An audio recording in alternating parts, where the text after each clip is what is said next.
আমাদের ঈমান কেমন হবে আল্লাহ জানিয়ে দিয়েছেন। লক্ষ সাহাবাদের পুরুষ, লক্ষ সাহাবাদের মেয়ে, লক্ষ সাহাবাদের ঘরের যুবক আর লক্ষ সাহাবীদের ঘরের যুবতীদের দেখো, ওই রকম ঈমান নিয়ে আমার কাছে আসিও, আমি আল্লাহ আমার রহমতের দুহাত ভরে তোমাদের বদলা দিয়ে দেব।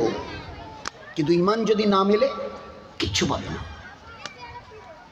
ঈমান ওই রকম আমালের ব্যাপারে দয়ার নবী বলেছেন, এ তো আল্লাহ পাক কোরআনে কারীমের আয়াত। দয়ার নবী আসহাবিকান নুজুম, আমার এই লক্ষ সাহাবাদের পুরুষ মেয়ে ছেলে যুবক যুবতী বাচ্চা বাচ্চি এরা প্রত্যেকে আসমানের তারার মতো,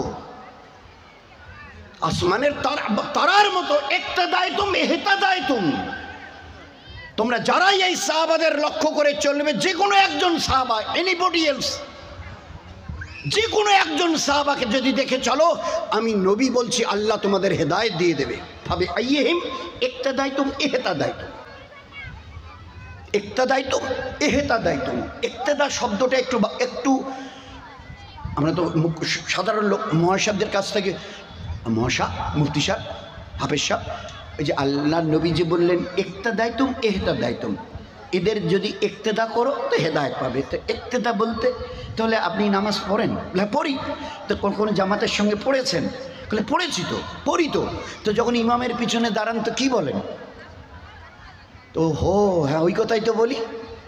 না হয়তো নুসাইলিল্লাহ তাআলা আরবায়ে রাকাতে সালাতে জোহরে ফরজুল্লাহ তাআলা মুতওয়াজ্জিহান ইলা জিহাতিল কাবাতে শরীফাত আল্লাহু আকবার। ইক্তেদায় তো বিহাজাল ইমাম, ইক্তেদায় তো বিহাজাল ইমাম। মানে 4 রাকাত ফরজ নামাজ জোহরের হোক, 2 রাকাত ফরজ নামাজ ফজরের হোক, আমি যখন নিয়ত করি তখন বলি ইক্তেদায় তো বিহাজাল ইমাম, আমি এই ইমামের পিছনে ইক্তেদা। কতক্ষণ? বলে যতক্ষণ উনি আল্লাহু আকবার বলে হাত বাঁধে, যে সময় আমিও বাঁধি, আর যতক্ষণ পর্যন্ত উনি সালাম না ফেরান বাঁদিকে, ততক্ষণ পর্যন্ত ওনার ইক্তেদা মানে অনুসরণ। উনি যা যা করেন আমিও তাই তাই করি। উনি যদি 5 মিনিট দাঁড়িয়ে থাকেন কেরাত পড়তে, তো আমিও 5 মিনিট। উনি যদি রুকুতে গিয়ে যদি 2 মিনিট থাকেন রুকুতে গিয়ে সুবহানা রাব্বিয়াল আযীম, তো আমাকেও 2 মিনিট। আমি চাই 3 বার বলি আর 4 বার বলি, কিন্তু উনি যতক্ষণ থাকবে উঠতে পারবো না। ফের সামি আল্লাহু লিমান বলে দাঁড়াবে, যতক্ষণ উনি ওখানে দাঁড়িয়ে থাকবেন আমিও। ফের সেজদায় উনি যতক্ষণ, অতক্ষণ আমিও। উনি যখন বৈঠক করবেন তাশাহুদে, আমিও। তো সালাম নিয়ত বাঁধার থেকে নিয়ে বাঁ পাশে সালাম ফেরা পর্যন্ত আমরা তার ইক্তেদা করি। বলে এটা হচ্ছে নামাজের ইক্তেদা। আর যে ইক্তেদার কথা আল্লাহর নবী বলেছিলেন সাহাবাদের দেখে তাদের ইক্তেদা করো, জন্মের দিন থেকে কবরে যাওয়ার দিন পর্যন্ত সাহাবাদের পিছনে দাঁড়িয়ে তাদের ইক্তেদা করো, জীবন তোমাদের ধন্য হবে। এ হচ্ছে ইক্তেদা। আমরা আজকের অনেকটা আজাদ হয়ে গেছি বলতে আমারও একটু বড় ডর ভয় লাগছে। ভয় ভয় করে বলছি দোয়া করবেন, কেউ যেন মনে কিছু না নেয়। আর ফের আমাদের ওলামা হজরতরা তো আছে। কালকে এক জায়গায় গেছিলাম, গতকালকের, তো সে লাইটিং দেখলে মনে হবে যে আমাদের হিন্দু ভাইরা দুর্গাপুজোয় যা করেন না, ও ধারে কাছেও ঘেঁষতে পারবে না, ধারে কাছেও ঘেঁষতে পারবে না। আমি শুধু জায়গাটা বললাম না, 2-3টে জায়গা, কালকে 2টো জায়গায় গেছিলাম।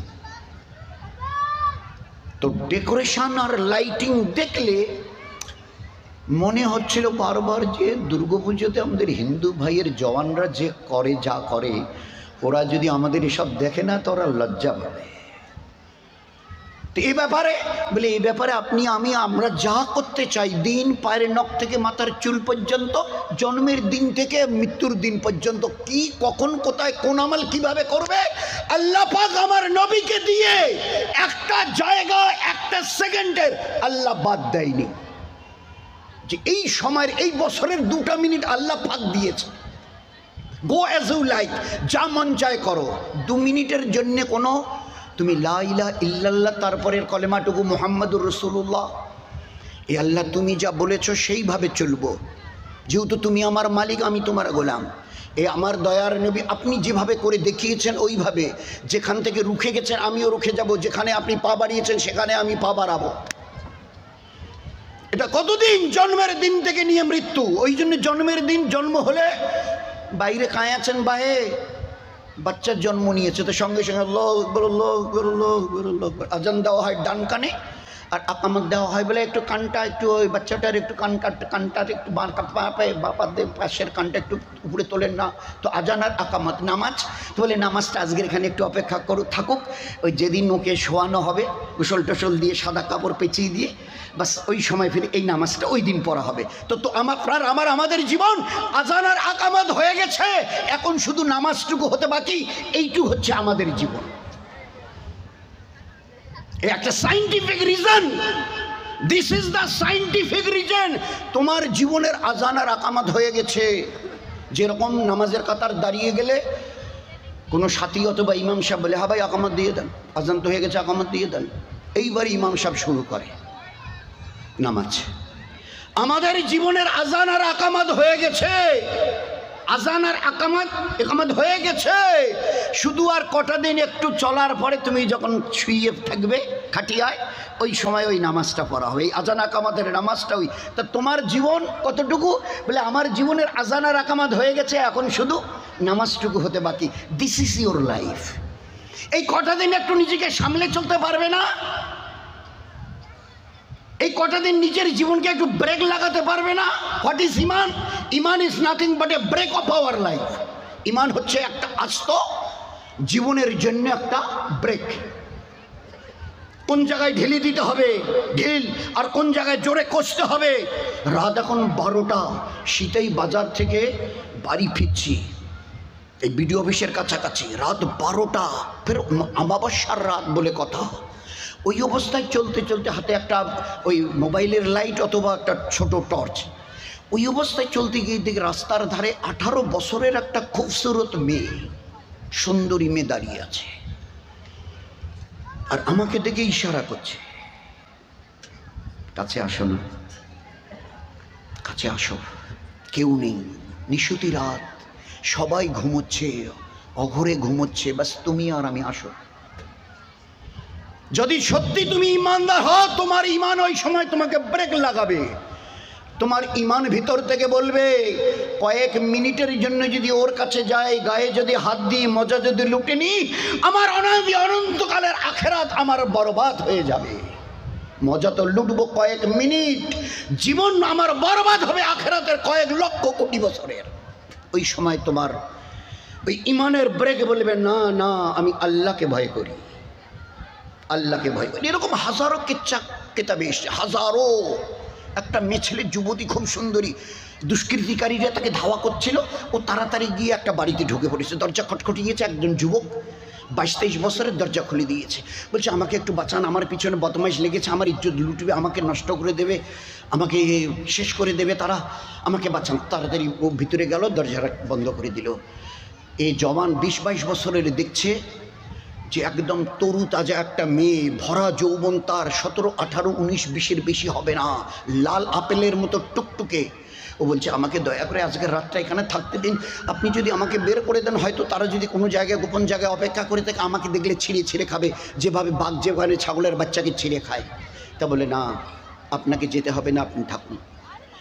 এবারে তাকে বলে দিল, এক লম্বা কেচ্ছা সংক্ষেপ করি, তুমি এখানে ঘুমাও আমার এই বিছানায়। তাহলে আপনি বলে, সে আমি পাশে গিয়ে কোথাও শুয়ে পড়বো, তুমি এখানে ঘুমাও। এবারে মেয়েটা তো শুয়ে পড়লো, সে এবারে আর ওই জওয়ান, ওই বাড়ির মালিক, ও এবারে পাশে গিয়ে বারান্দায় অপেক্ষা করছে। তো তারও সে তো মানুষ, একটা তো টকবক, তার জবানি সেই সময় উতলে উঠছে, যে ওরকম জাল দিলে পানি টকবক, তো জবানি উঠেছে। তো তার নফস মাঝে মাঝে বলছে, দেখো কেউ নেই, শূন্য বাড়ি, শুধু সে আর তুমি। সে তোমার কাছে জায়গা চেয়েছে, তুমি যদি তার কাছে যাও হয়তো সে ফেরাবে না।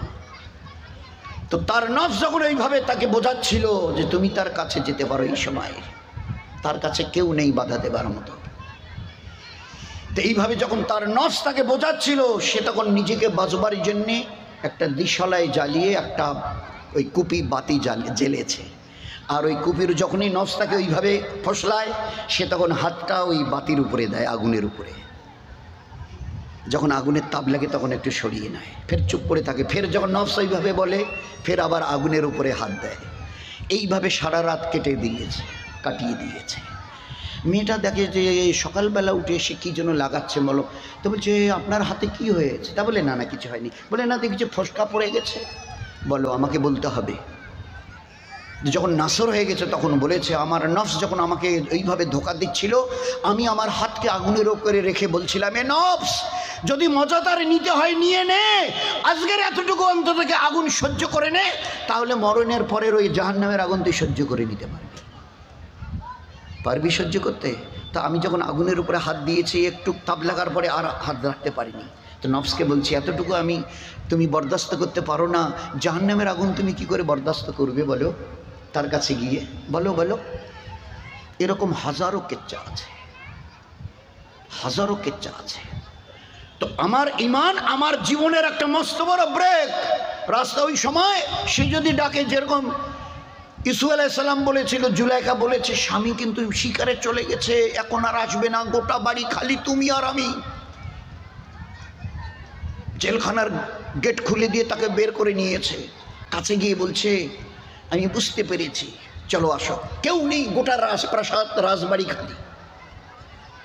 মিশরের বাদশার বিবি জুলাইখা, ইউসুফ নবী তাকে ওই সময় ডেকেছে যে স্বামী ওই তারই ভয়, তো শিকারে গেছে, ফিরতে বহু সময় লাগবে, চলো দুজনে মিলি। তো বলছে, আমি আল্লাহকে ভয় করি। ওই যে ঈমান ব্রেক, না আমি কাছে এই জন্য করতে পারবো না, আমি আল্লাহকে ভয় করি।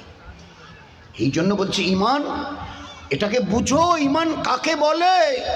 জবানে যেটা পড়ছে এটাকে ভিতরে ঢোকাও।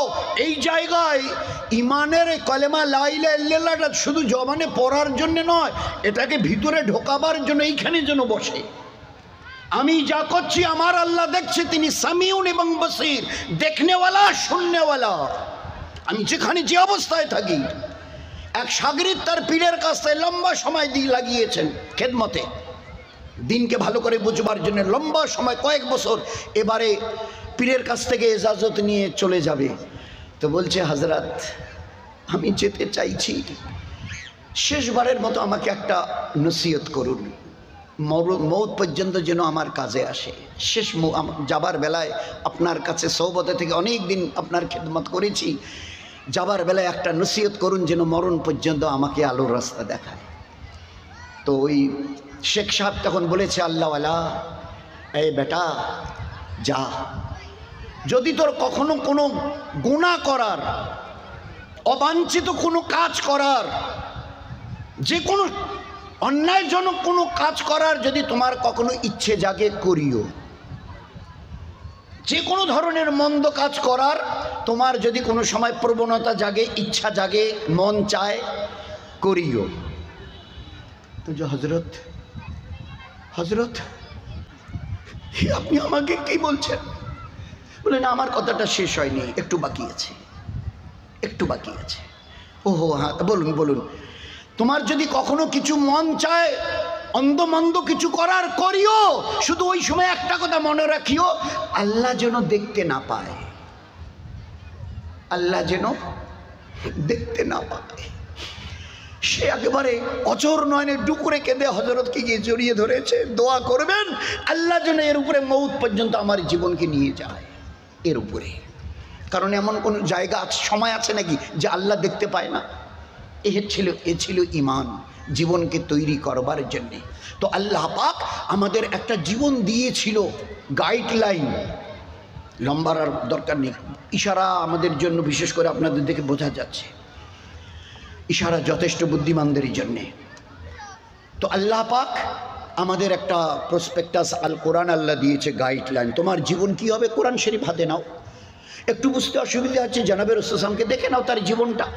আচ্ছা, নবীজিকে একটু বুঝতে, হাজারো হলে রসুল তো, নবী তো, লক্ষ সাহাবা এরা উম্মত, পুরুষরা, মেয়েরা, যুবকরা, যুবতীরা, এরা তো উম্মতি, এদেরকে দেখো, এরাও তোমাদের মতো, এরা উম্মতি, এদেরকে দেখে নাও।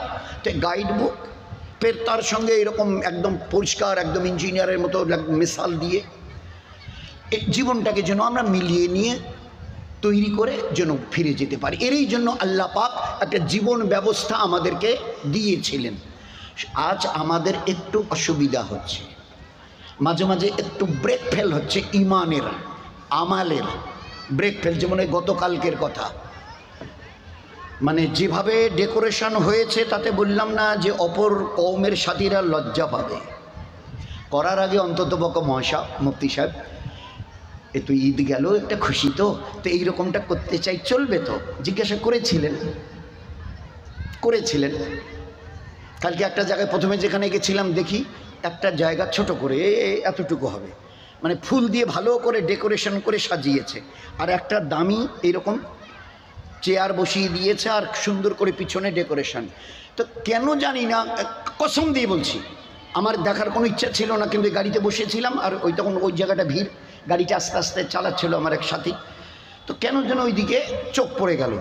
তো চোখ পড়ার পরে বুঝলাম যে ও আনেওয়ালা মা বোনেরা, হয়তো এতদিন তোমরা কেউ কোনো ছবি তোলো নাই, এই যে আমার এই জায়গাটা তৈরি করেছি না, সুন্দর সুন্দর ফুলের বাগান লাগিয়ে বাহার করে ডেকোরেশন করে এইখানে এসে বসে পোজ দিয়ে ছবি তুলতে পারো, দাঁড়িয়ে ছবি তুলতে পারো। আর যে সময় গাড়িটা যাচ্ছিল দেখি 3-4 জন 20-22 বছরের মেয়ে, কারো মাথায় কোনো ওড়না ফোড়না কিচ্ছু নেই, ওই অবস্থায় পোজ দিয়ে বরাবর ছবি খিচ্ছিল। This is permitted in our শরিয়ত, this is legal in our শরিয়ত। দিন কি বলে? এক সাহাবী দাওয়াত পেয়ে একজন সাহাবীর বাড়িতে গেছে, দেখে চেয়ার টেবিলের ব্যবস্থা, উনি বাড়িওয়ালার সামনে বলছে যে আজকের দিনে আমি আপনার বাড়িতে দাওয়াত খেতে পারবো না, অন্য দিন আসবো। কেন ভাই ওরকম বলছেন? যে আমি দয়ার নবীকে কোনোদিন চেয়ার টেবিলে খেতে দেখিনি, আমার নবীর এটা সুন্নতের খেলা, আমি কোনোদিন আমার নবীকে আমি চেয়ার টেবিলে খেতে দেখিনি, আমি এটা পারবো না। আমার পেয়ারা নবীর একটা সুন্নত আমার জীবন থেকে মিটে যাবে, আর আমি গায়রের তরিকায় জীবন চালাবো, তার আগে আল্লাহ আমার যেন মৃত্যু হয়। আমার নবীর একটা সুন্নত এত মহামূল্যবান যে আমার সুন্নতের সঙ্গে যদি জীবন তোমার মিলে যায়, শুনে নাও, তোমাকে কাল আমার সঙ্গে জান্নাতে আমি নিয়ে যাব। মান আহাব্বা সুন্নতি ফাকাত আহাব্বানি ওয়া মান আহাব্বানি কানা মাই ফিল জান্নাহ। যে আমার মহব্বত করতে চায় তার সেই জন্য আমার সুন্নতের সঙ্গে মহব্বত করে। আমার নবী জুতো কিভাবে পায়ে দিয়েছিলেন, আমার নবীজি জুতো কি করে খুলেছিলেন, আমার নবীজি মেয়েদের ওড়নাটা কিভাবে জড়িয়েছিলেন, আমার প্যারা নবী মুখের থুতুটা কিভাবে ফেলেছিলেন, আমার নবী কিভাবে চুল চিরুনি পুরুষকে করা দেখিয়েছেন, মা বোনদের করা দেখিয়েছেন। আবার দয়ার নবী বলেছে, এ আমার উম্মতের মা বোন, খবরদার কখনো কোনো সময় গোসলের আগে অথবা পরে মাথার চুলগুলোকে উপরের দিকে এইভাবে পেঁচিয়ে পেঁচিয়ে উটের কুজের মতো করে উপর দিকে বাঁধিও না, এটা কিয়ামতের আলামত। চাহে তুমি এদিকে বিনি করো, ওইদিকে বাঁ দিকে বিনি করো, পিছনের দিকে খোপা বিনি করো, কোনো মানা নেই ইসলামী শরীয়তে, কিন্তু খবরদার মাথার চুল উপরের দিকে উটের কুজের মতো করে পেঁচিয়ে বাঁধিও না, আমি নবী বলছি, এটা কিয়ামতের আলামত। হাঁচি দিলে কি করে দিন হবে, হাই এলে কি করে দিন হবে, মুখের থুতু কিভাবে ফেললে দিন হবে, আল্লাহর নবী সাল্লাল্লাহু আলাইহি ওয়াসাল্লাম শিখিয়েছেন। খানার শেষে আঙ্গুলগুলো কোনটা আগে আর কোনটা আঙ্গুল শেষে চাটলে দিন আর ইবাদত হবে, দয়ার নবী শিখিয়ে দিয়েছে। একটা জামাত জাপান থেকে আসছিল, জাপান থেকে, তো সৌদি আরবে গিয়ে ওখান থেকে পানি জাহাজে করে জেদ্দায় আসছে। তো জামাতের সাথীদের মধ্যে কিছু ছিল মুসলিম, তো মক্কাতে তারা ওখান থেকে যখন জেদ্দায় পানি জাহাজে উঠবে, তো কিছু খেজুর কিনে নিয়েছে যে পানি জাহাজে 6-7-8 দিন লাগবে, পানি জাহাজে বসে বসে খাবো। তো এবারে এক সময় ওই খেজুরের ব্যাগটা বের করে এনেছে, আমি শেখকে বলছি, আমি সব খেজুরগুলো বের করে আনি, বলে নিয়ে আসো। এবারে খেজুর হাতে নিয়ে যে সাথীরা ছিল তাদের মধ্যে কিছু নিউ কামার, মানে মুসলিম ছিল। তো তারা এবারে আমির সাহেবকে জিজ্ঞাসা করছে, আমির সাহেব এই খেজুরটা যে খাবো তো ওর ভিতরে তো একটা বিচি আছে, তো বিচিটা কি করে ফেলবো? তো সবারই সব জিনিস জানা থাকবে এমন তো কথা নয়। তো আমির সাহেবের ওই জিনিসটা জানা ছিল না। তো বলছে, ভাই আমার যে জিনিসটা জানা নেই। তো যারা মুসলিম ছিল তারা এবারে প্রথম বলছে, কিছু তো অর্ধেকের বেশি পুরানা মুসলমান বাপ, মানে জন্মসূত্রে, আর কিছু নিউ কামার, কিছুদিন আগে তারা ঈমান কবুল করেছে, নিউ কামার, কিছুদিন আগে তারা কনভার্টেড। তো তারা তখন বলছে যে খেজুর খাবো, অথচ বিছিটা কিভাবে ফেলতে হবে জানা নেই, নবীর সুন্নতের খেলাফ হতে পারে। তো যখন ইমান যখন কবুলি করেছি, নবীর সুন্নতের খেলাফ কিছু করা ঠিক হবে না। তা আমি সব আপাতত নয় খেজুরটা বেঁধে রেখে দিই, তা আল্লাহ যদি পৌঁছে, বোম্বাইতে তো যাচ্ছি, তো পানি জাহাজ থেকে নেমে বোম্বাইয়ের চুনাভাটি মার্কাজে যখন যাব, ওখানে গিয়ে মোহন সাহেবদের জিজ্ঞাসা করে তারপরে জেনে নিয়ে খাবো। তা বলছে বাবা জাযাকাল্লাহ, ঠিক আছে ঠিক আছে। তো বেঁধে রাখা হলো। খোদার কসম কোনো একজন সাথী একটা খেজুর মুখে দেয়নি। কেন? বলে বিচিটা কী করে ফেলতে হবে জানা নেই। বোম্বাই জাহাজ থেকে নেমলো, বোম্বাইতে মার্কাজে চুনাভাটি মার্কাজে গেল। তারপরে একটা সময় ওখানকার যিনি মহাসাব ছিলেন, ইমাম সাহেব, মুফতি সাহেব, ওনাকে বলেছে যে হাজরাত একটা কথা জানতে চাইছি, আল্লাহ রসুল খেজুর খাওয়ার পরে বিচিটা কিভাবে ফেলেছিলেন। তো উনি এবারে একটা খেজুর এনে মুখে দিয়ে খেয়ে বিচিটা এখানে নিয়ে দেখিয়ে দিলেন যে আল্লাহ রসুল সাল্লাম বিচিটা এইখানে রেখে এই হাত দিয়ে এইভাবে ফেলে দিয়েছিলেন। বলে বাবা জাযাকাল্লাহ। এইবারে আমির সাহেবকে বলা হলো, আমির সাহেব আমরা বুঝে নিয়েছি কীভাবে সুন্নত তরিকায় বিচি ফেলতে হয়, তো খেজুরগুলো নিয়ে আসি। তো যতক্ষণ পর্যন্ত জানা হয়নি অতক্ষণ পর্যন্ত একটা কেনা খেজুর ব্যাগ থেকে বের করে কেউ মুখে দেয়। দিস ওয়াজ সুন্নত। মান আহাব্বা সুন্নতি ফাকাদ আহাব্বানি ওয়া মান আহাব্বানি কানা মাই ফিল জান্নাহ। আমি কথা দিলাম আমার সুন্নতের উপরে চলনেওয়ালা এ আমার থেকে আলাদা হবে না, আমার সঙ্গে সে জান্নাতে যাবে। একটা সুন্নতের লাভ কত? বলে এটা তো লাভ নয়। তো বলে কি? বলে এটা তো মহালাভ, নবীর সঙ্গে জান্নাতে যাওয়া। এখন চারটিখানি কথা। আমরা এক সময় একটা মুলকে ছিলাম, থাইল্যান্ডে, ব্যাংককে, থাইল্যান্ডের রাজধানী। তো আমাদের সঙ্গে যিনি তর্জমা করছিলেন তার সঙ্গে একজন সাথী এল, উনি বুদ্ধিস্ট ছিলেন, 2 বছর আগে ইমান কবুল করেছে। তো তিনি এবারে, আমরা ইন্ডিয়া থেকে জামাত নিয়ে গেছি, এটা আজ থেকে প্রায় 50 বছর আগের কথা, থাইল্যান্ডে। তো এবারে ওই ট্রান্সলেটার যে আমাদের সঙ্গে ছিলেন ওখানকার ব্যাংককের ওই রাজধানীর ওই দেশের, তো উনি এবারে আমার পরিচয় করিয়ে দিলেন, ইনি আমাদের এখানকার এক সাথী, এখান থেকে 200 কিলোমিটার দূরে থাকে। উনি শুনেছেন যে ইন্ডিয়া থেকে একটা জামাত এসে, তো উনি একটা জিনিস জানবার জন্যে আপনাদের এই জামাতের কথা শুনে এসছেন যে নবীজি 3 তরিকায় বসে খানা খেতেন। আর এই তো শুরুতে 1 পা তুলে 2 পা বসিয়ে দিয়ে মানে ইয়ে করে বসে, তো 3 তরিকায় বসে আল্লাহ রসুল খানা খেতেন, 3 ভাবে বসে। এটা এইরকম, কখনো 2 পা ফেলে জাম্মা পড়ি, যেটা আমরা বলি জাম্মা পড়ি। তো ইহুদিরা টিটকারি মারত যে ইহে নাকি নবী, দেখো কিভাবে টুমটুম করে বসছে, একটা পা ফেলে 2টো পা ফেলে 2টো পা তুলে কীরকম করে বসছে দেখো। আরে পা 2টো ফেলে এইভাবে বাদশাহীভাবে এইভাবে বসে তো খেতে পারে, কেমন লোক গো। তো আল্লাহ রসুলের কানে এ কথাটা পৌঁছে গেছে। আল্লাহ রসুল আসলাম বড় আদবের সঙ্গে জবাব দিয়েছে, আমি কিভাবে বসে আছি আমার আল্লাহ দেখছে, আমার মওলার সঙ্গে আল্লাহর সামনে আমি বাদশাহের মতো বসে খানা খাবো, আমি এতটা খেতে সাহস পাই না। আমার মালিক দেখছে আর আমি তার সামনে বসে নবাবের মতো বসে খানা খাবো, এটা মানায় না। মালিকের সামনে গোলাম বসে 2 পা ফেলে ওইভাবে খানা খাবেন নবাবের মতো, এটা মানায় না। শুনে চমকে গেছে, আরে বাপ, এইরকম জবাব।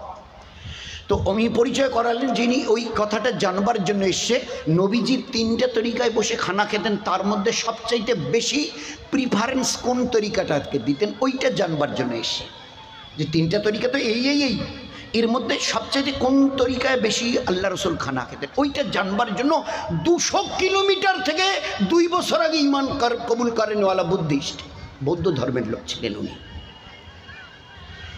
দোস্ত, এই ছিল আমাদের জীবন ব্যবস্থা। আল্লাহ পাক একটা জীবন ব্যবস্থা দিয়েছিল যেটার কথা চিন্তা করতে পারবো না। শুধু একটু মিলিয়ে নিই। আল কোরআন, মায়েশাকে জিজ্ঞাসা করা হচ্ছিল সাহাবাদের, মানে কোরআন কি? বলে মুসলমানদের আমাদের জীবনের আমালের কেতাব। হয়ে গেল উত্তর, এক কথায় উত্তর। বলে ভাই তোমাদের কোরআন শরীফকেও যদি জিজ্ঞাসা করে, মুসলমান হোক, হিন্দু ভাই হোক, যে কেউ, anybody else of this world, ভাই আপনাদের এই কোরআন শরীফটা কি? বলে মুসলমানের জীবনটা কেমন হবে তার এই কেতাব এইটা, দিস ইজ এ প্রসপেক্টাস। বাস এই দিকে জীবনটা তৈরি কর। বুঝতে একটু অসুবিধা হয় নবীকে দেখো, যদি ওখানে একটু অসুবিধা হয় তো সাহাবাদের দেখো, এরা তো আম সাহাবা, উম্মতেরা, এদেরকে দেখো, বুঝে যাবে। জীবনটাকে শুধু একটু মিলিয়ে নিয়ে চলে আসো, দেখো কোনো চিন্তা থাকবে না দুনিয়ায় না খেলাতে, খালি একটু যদি মিল খেয়ে যায় জীবনটা, একটু যদি কম বেশি হয় একটু বোধহয় অসুবিধা হবে। শেষ করি, যদি একটু অসুবিধা হয় আমাদের মা বোনদের, আমাদের জওয়ান ভাইদের, যুবতী মা বোনদের, বেটি ভাস্তিদের, তো বোধহয় একটু অসুবিধা হবে। কীরকম? আমি একটা ইনস্ট্যান্স ঘটনা বলি। ওকরাবাড়ি এই বোধহয় এখানে হাত তুলতে বলতে বোধহয় 90% লোক হাত তুলবে। ওকরাবাড়ি কতবার গেছি, ওকরাবাড়ি বাজারটা, আর বাজারের উপরে ব্লক মসজিদটা, একটা বাজারের উপরে হাইরোড, এদিকে গীতালদা, এইদিকে দিনহাটা, মাঝখানে ওকরাবাড়ি বাজার, আর বাজারটার একটা রাস্তার উপরেই হলো ব্লক। আর ঠিক ব্লকটার উল্টো পিঠে একটা ডিসপেন্সারি, দাওয়ার দোকান, ওষুধের। মালিক আনারুল হক, সম্পর্কে আমার একটু ছোটো ভাইরা হয়, মানে আমাদের ওই মাস্টার হকদার ভাই, ওকরাবাড়ি হায়ার সেকেন্ডারি স্কুলের যিনি টিচার ছিলেন, দোয়া করবেন, বেচার একটু অসুস্থ, ওই বাজারের উপরেই তার বাড়ি।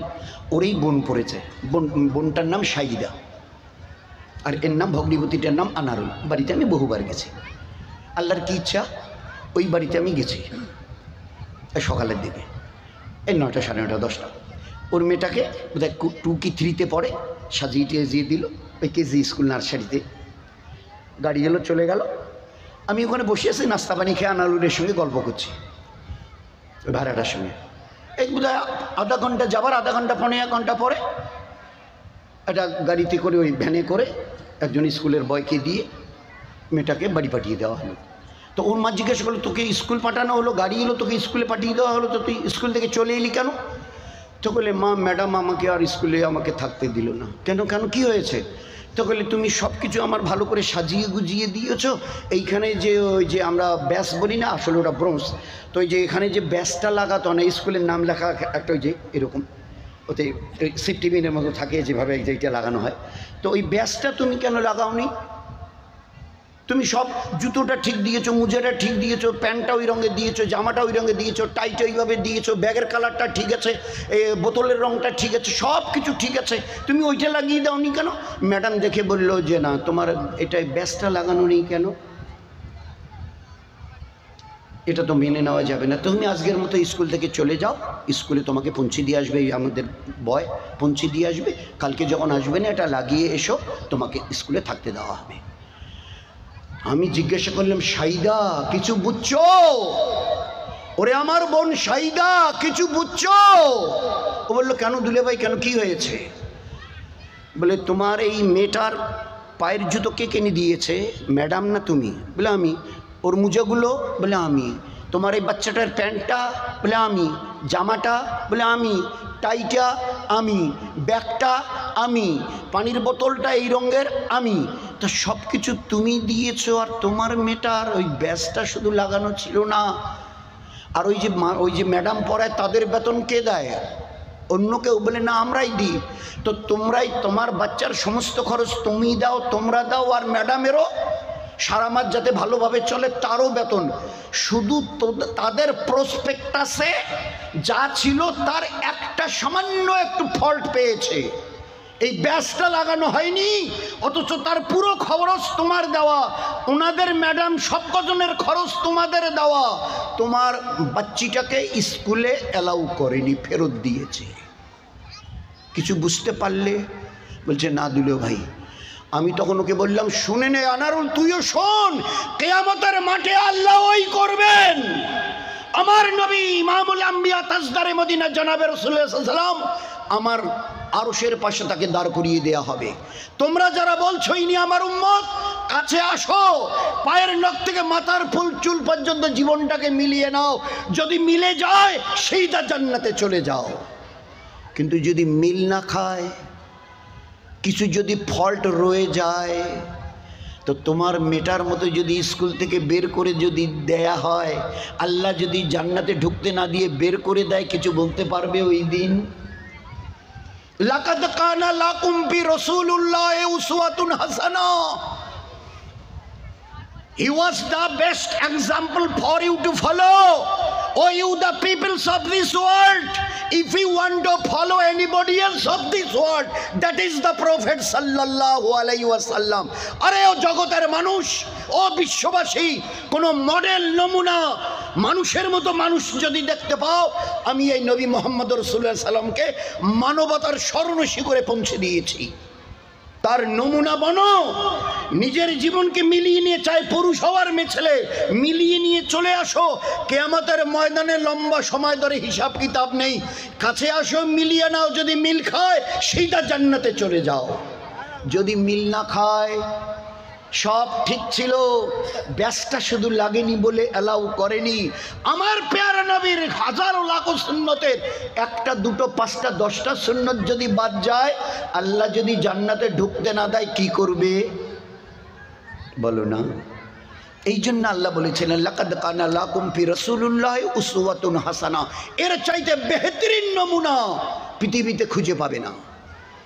কি দুনিয়ার লাইনে, কি দিনের লাইনে, কি জ্ঞান বিজ্ঞানের লাইনে, এর নমুনা খুঁজে পাবে না। আল্লাহ পাক জ্ঞানের পূর্ণতা আল্লাহ পাক তাকে দিয়েছিলেন। আমরা সায়েন্সের বড়াই হ্যাঁ নিশ্চয়ই করার দরকার, কোনো জিনিস যদি সত্য দেখি তো তারিফ করাই দরকার, কিন্তু তার আগে দেখতে হবে মহানবী সাল্লাল্লাহু আলাইহি ওয়াসাল্লামের কাছে কি ছিল, কি ছিল। খালি একটা ছোট্ট বলি, শেষ করে দিই। এ আমার উম্মত, পুরুষ হোক মেয়ে ছেলে, কোনো গরম খাবারে কোনোদিন মুখের নাকের ফু দিও না।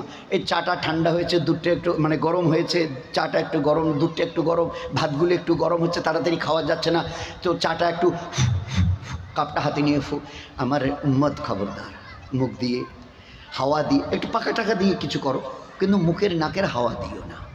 কবে বলেছেন? আজ থেকে 1400 বছর পিছনে। এই কটা দিন আগে আমরা কি বলতাম? চায়ের কাপটা হাতে নিয়ে ফুকোচ্ছি আমি একজন, যে পাশে একজন মুসলমান ভাই ওভাবে কোনো খাবারে ফুক দিতে নেই। ও হো, এগুলো আপনাদের ধর্মের বাড়াবাড়ি। চাটা গরম, তাই গরম চাটা মুখে ঢেলে দিয়ে মুখটা পুড়িয়ে দিই, বলেন আপনি বলেন। আর যদি এটাকে এবারে ওইভাবে ফু দিয়ে ঠান্ডা করা না যায়, তো এই দোকানিকে 10টা টাকা দিয়ে চার কাপটা ফেলে দিয়ে গাড়ি যখন ওই আসছে, তো 10টা টাকা ওই দোকানিকে দিয়ে চার পুরো কাপটা এখানে রেখে দিয়ে চলে যায়। এগুলো আপনাদের বাড়াবাড়ি, ধর্মের এগুলো বড় নোংরামি। সেদিন এর কথাটা শুনতে হয়েছিল, কদিন আগে এই কথাটা শুনতে হয়েছিল। যেমন এটা শুনতে হয়েছিল, কি এটা বলে, এটা সুকটান গো, সুকটান। রাত্রিবেলা যদি জাগতে চাও, পড়াশোনা করতে চাও, কোনো থিসিস নিয়ে কোনো ব্যাপারে চিন্তা ভাবনা করতে চাও, সুকটান। আমার দয়ার নবী বলতেন, এটা তোমাকে সুকটান বলছো তোমরা? আমি তো আমার নবুয়তের চোখ দিয়ে দেখে বলছি এটা সুকটান নয়, এটা বিষটান, বিষটান। আর তার কথাটাকে 1400 বছর পিছনে দাঁড়িয়ে উম্মি নবী বলেছিলেন বিষটান। ওই কথাটাকে আজ পর্যন্ত কাটতে পারেনি দুনিয়ার, গোটা দুনিয়ার সায়েন্স, গোটা দুনিয়ার জাপানের মডার্ন টেকনোলজি, গোটা আমেরিকা আর বাকি যারা আছে, ওই লাইনটাকে কাটতে পারেনি। যদি পারতো আপনার আমাদের হাতের 150 টাকা দামের দামি সিগারেটের গায়ে এই যুগে, যেখানে একটা মোবাইলে গোটা দুনিয়া, একটা মোবাইলে গোটা দুনিয়া, যে হাওয়াই জাহাজটা দিল্লি থেকে সৌদি আরব যাচ্ছে, দেখেন তো ওই এয়ার বাসটা কত দূরে আছে এখন, তো বলে দেবে জমি থেকে কতটা উপরে আছে, কতটা স্পিডে যাচ্ছে, আর জেদ্দায় নামতে তার কত সময় লাগবে, তো এখানে খালি একটু টিপে একেবারে একদম মুখস্থ বলে দিচ্ছে। সেই জামানায় why it will be there, why it will be there, why it will be there. সেই জামানায় কেন এই কথাটা সিগারেটের গায়ে লেখা থাকবে? Cigarette smoking is injurious to health, why it will be there. তোমরা কি করলে মডার্ন সায়েন্সের নাম করে? বোঝান না কি এতে ক্ষতিকারক জিনিসটা আছে, ওটাকে সায়েন্সের ভাষায় বলা হয় নিকোটিন। সিগারেটটা টান দিলে একটা ওই খয়ের বাদামি রঙের একটা জিনিস তৈরি হয়, সাদা কাপড় যদি পিছনে দিয়ে কেউ টান দিতে দেখবে যে কাপড়ে একটু ওই লালচে লালচে মতো দাগ পড়ে গেছে, ওই যে লালচে লালচে যে জিনিসটা, ওটাকে বলা হয় নিকোটিন। আমার নবী, দিনের নবী, ইসলামের নবী, তুমি তো নবী, তুমি নামাজের কথা, রোজার কথা, হজ জাকাত তাসবিহ তেলাওয়াত দান খয়রাত পর্দা পুশিদা বাচ্চাদের তালিম তরবিয়াতের কথা বলবে। এ মুহাম্মদুর রাসূলুল্লাহ সাল্লাল্লাহু আলাইহি ওয়াসাল্লাম, তুমি উম্ম নবী, তুমি নিকোটিনের কি বুঝলে? উত্তর আমাদের কে দেবে? গোটা দুনিয়ার কে এর উত্তর দেবে? জ্ঞান ও বিজ্ঞানের এতটা তারাক্কি হলো, সুনিতা উইলিয়ামস 8 দিনের জন্য গিয়ে প্রায় 250 দিন, প্রায় 4500 বার রাউন্ড দিয়েছে, দুনিয়াকে দিয়ে ফিরে এলো। তো সেই যুগে এই আমার দামি 150 টাকা সিগারেট, 10টার দাম 150, সেখানে এখনো এই লেখাটা কেন? এটাকে রিমুভ করা গেল না, মুছে দেওয়া গেল না, কেটে দেওয়া গেল না? যায় না, যাবে না, যাচ্ছে না, যেতে পারে না। এ আমার নবীর চোখ, এ মামুলি কথা নয় দোস্ত, এটা মামুলি কথা নয়। যেমন উনি বলেছিলেন, এই আমার উম্মত, না না না, একটু পাখা দিয়ে হাওয়া করো, কিন্তু মুখের বাতাস দিও না। কিছুদিন আগে শুনতাম এগুলো ধর্মের গোড়ামি, ধর্মের বাড়াবাড়ি, ধর্মের নষ্টামি, এগুলো একটু টু মাছ, অতিরিক্ত অতিরিক্ত। এই কদিন আগে, আজ কি বলছে গোটা দুনিয়া, ভাই যা বলেছি না, এই যে কান ধরেছি, ভুল হয়ে গেছে, কিছু মনে নেবেন না, বুঝতে পারিনি না। আসলে যে অতটা বিদ্যার দৌড় আমাদের এখনো যায়নি। উনি উম্মি নবী হলে কি হবে, ওনার চোখ বড় সাংঘাতিক, ওনার এই জায়গাটা বড় সাংঘাতিক, একটু ভুল হয়ে গেছে, এর কিছু মনে করবেন না, আমরা ওটাকে উড্র করে নিচ্ছি। হ্যাঁ, উনি ঠিক বলেছেন। আমরা এখন বুঝতে পারছি যে হাওয়াটুকু আপনি নেন এইভাবে নাক দিয়ে মুখ, কান দিয়ে, মানে কান দিয়ে মুখ দিয়ে যে হাওয়াটা আপনি টেনে নেন, এই 6-7 বাচ্চাদের জিজ্ঞাসা করবেন যাদের পাশে কেউ থাকে, হ্যাঁ রে আব্বু, এই নাতিন তুই তো 7 পড়িস, যে হাওয়াটা যেটা তোরা যখন নিস তো কী যায়, তো এক্ষুনি বলে দেবে। জিজ্ঞাসা করেন যদি কেউ পাশে থাকে, ভাই ওটা কি যায় যখন টান দিই, কি যায়? আরে বলেন না, কম বেশি সবাই জানেন ওই হাওয়াটা কি যায় যখন ভিতরে নিই, ভাই কি যায়? O2 কি নাম? অক্সিজেন। ওই বাচ্চাটা বলছে, ওই যে বলে ওটা O2 অক্সিজেন।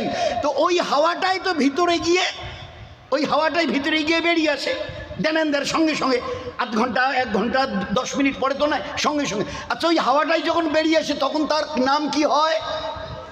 হ্যাঁ হ্যাঁ, দেখো ওই যে কত ছোট বাচ্চা বলছে, CO2 কার্বন ডাই অক্সাইড যখন ভিতরে গেছিল, ওটা একটা পিউরিফাইড মানে শুদ্ধ বাতাস।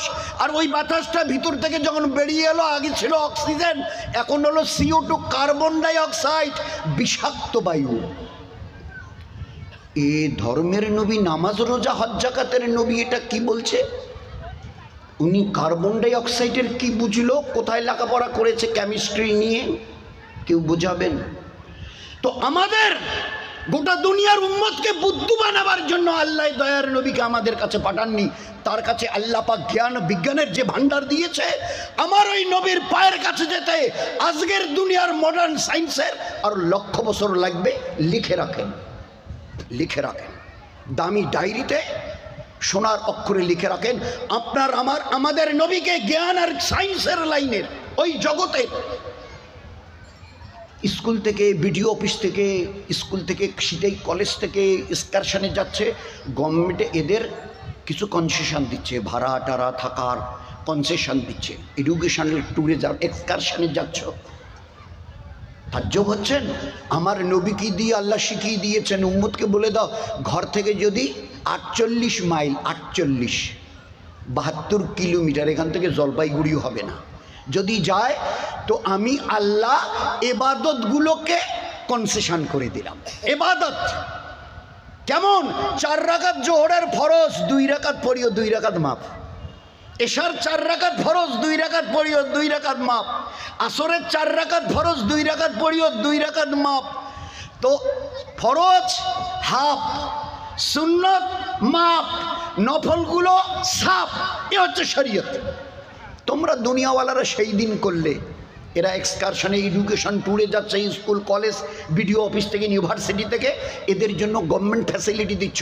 আমাদের আল্লাহ আজ থেকে 1400 বছর আগে আমাদেরকে শুনিয়েছেন, ইবাদত ফরজ যেগুলো ওগুলো হাফ, সুন্নত যেগুলো ওগুলো মাপ। সফরে যদি না করেন কোনো গুনাহ নেই, যদি না পড়েন নফল সাফ, ওর তো কোনো আলাপেই নেই। আল্লাহ দেখিয়ে দিয়েছে, আল্লাহ দেখিয়ে দিয়েছে যে এইরকম একটা পরিপূর্ণ জীবন ব্যবস্থা আল্লাহ আমাদের দিয়েছেন। আমরা কোরআনকে দেখি, যেটা বুঝতে অসুবিধা হয়, আলেম ওলামা আমাদের কাছে আছে। যখনই যা কিছু করতে চাইব, এটা ঈদের নামে, এটা বকরিদের নামে, এটা অমুকের নামে, মৌলভী সাহেব, মুফতি সাহেব এইভাবে করতে চাচ্ছি, চলবে তো? কোথায় করা যাবে, কোথায় হাত বাড়ানো যাবে, কোথায় হাত রুখা যাবে? যদি দেবার জায়গা আসে তো হাত যত পারো লম্বা করো, আনফিক আনফিক, লাগাও লাগাও। নেওয়ার কথা ইসলামে কোথাও নেই। বছরে 2টো ঈদ, ঈদুল ফিতর, ফেতরা দাও, মাল দাও, মাল দাও। এর 2 মাস পরে আসছে কোরবানি, ঈদুল আজহা, কোরবানি দাও, গোশ বিলাও বিলাও বিলাও। নেওয়ার কথা কোরআনের একটা একটা লাইন পাবেন না। ফুটপাতে দাঁড়িয়ে, হাই রোডে দাঁড়িয়ে, ভাই দাঁড়ান 50 টাকা ডেকোরেশন, 4 চাকা ভাই 200 টাকা। খোদার কসম, আপনি আমি যা হই আর যা পারি করি, দয়া করে আল্লাহর ওয়াস্তে ইসলামের বদনাম যেন না করি।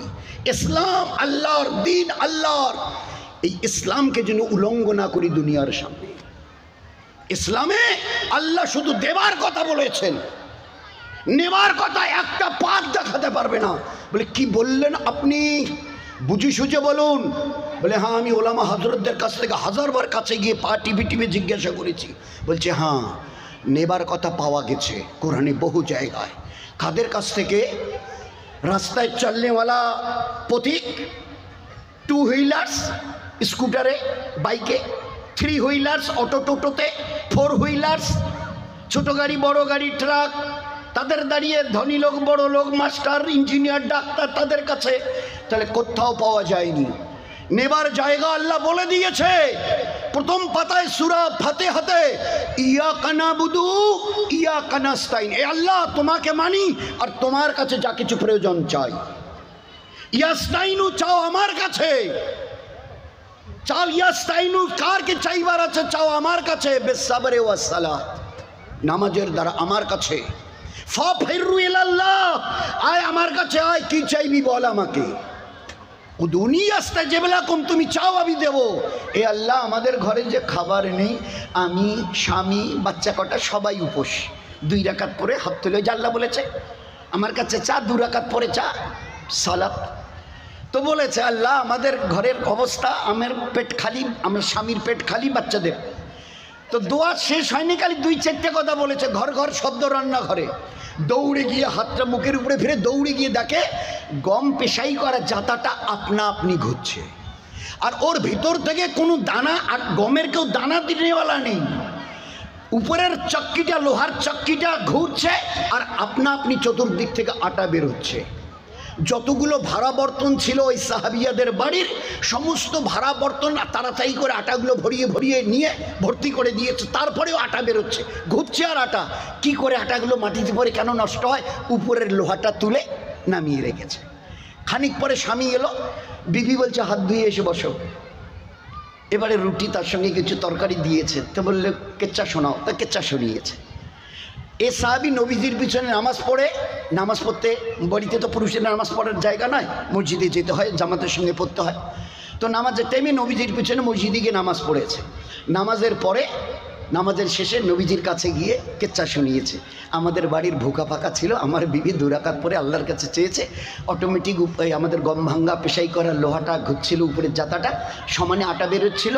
তো আমাদের বাড়িতে যতগুলো ওই রকম রাখবার মতো ভাড়া বর্তন ছিল সব ভরিয়ে নিয়েছে। তারপরে আটাগুলো পাটিতে পরে নষ্ট হচ্ছিল।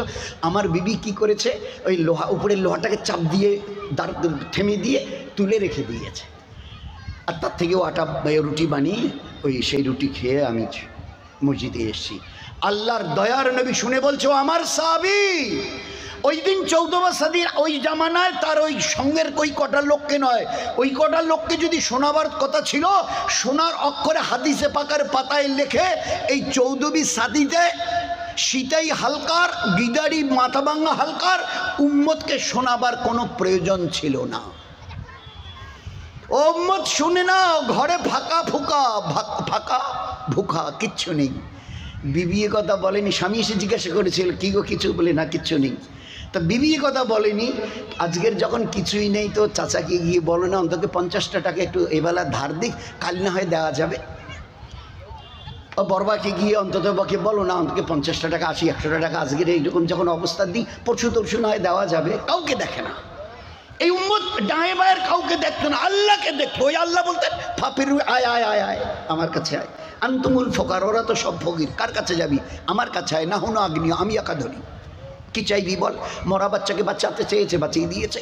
ঘর খালি ছিল, ভুকা পাকা ছিল, আল্লাহ পাক আটা দিত। নবী শুনে কি বললেন, আমাদের দয়ার নবী রাসূলুল্লাহ সাল্লাল্লাহু আলাইহি ওয়াসাল্লাম, ও আমার সাহাবী শুনো, তোমার বিবির 2 রাকাত নফলের পরে ওই দোয়া আর ওই যা আপনা আপনি জাতাটা ঘুরছিল, তোমার বিবি যদি ওটাকে রুখে দিয়ে তুলে না রাখতো, আমি নবী বলছি ওই জাতার থেকে কিয়ামত পর্যন্ত আটা বার হতো, কিয়ামত পর্যন্ত।